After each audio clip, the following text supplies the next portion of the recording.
This is the Harley Davidson Pan America Special. It comes with all the bells and whistles that you'd expect from a high-end adventure tourer.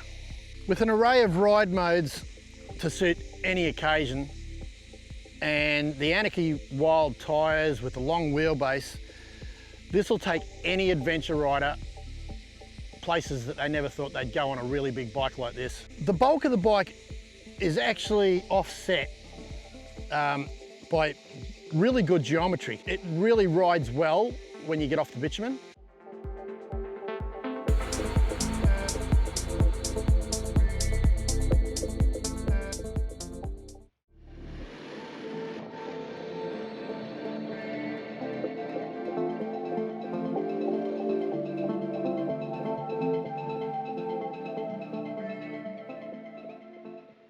For a bike its size, and it actually isn't that physically big, you can see here now, like, it's not really a huge bike. I'm not going to name the other brand that it's pointed at, but it's smaller.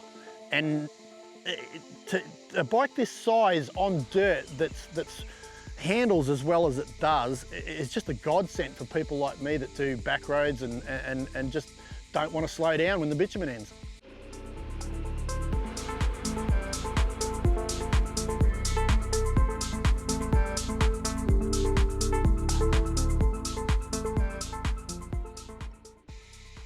Harley's adaptive ride height is unbelievable. It's no gimmick, it works.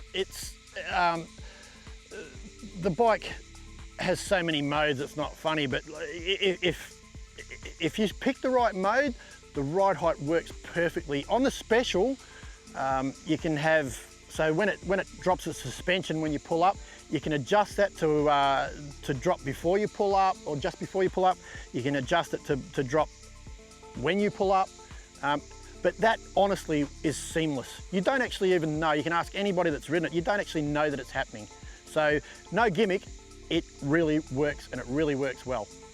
Unfortunately, these bikes get touted as bush bashing, some genius thing that isn't realistic. What it is a backroad tourer. It's an adventure tourer, and you know, some people's perception of adventure touring is like, you know, a big trail bike with a lot of bags hanging off it and go anywhere. If you're into big bikes, this is where it's at. The Revolution Max is an amazing thing that bears no resemblance to any other Harley motor.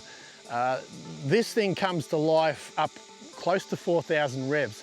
The difference between the Special and the normal bike, basically you've got the crash bars, you've got the sump guard, you've got, in the modes, you've got 2 extra modes that you can personalise. It's a very, very torquey motor, but it revs, and it's, I find it quite smooth, and frankly, I really like the motor.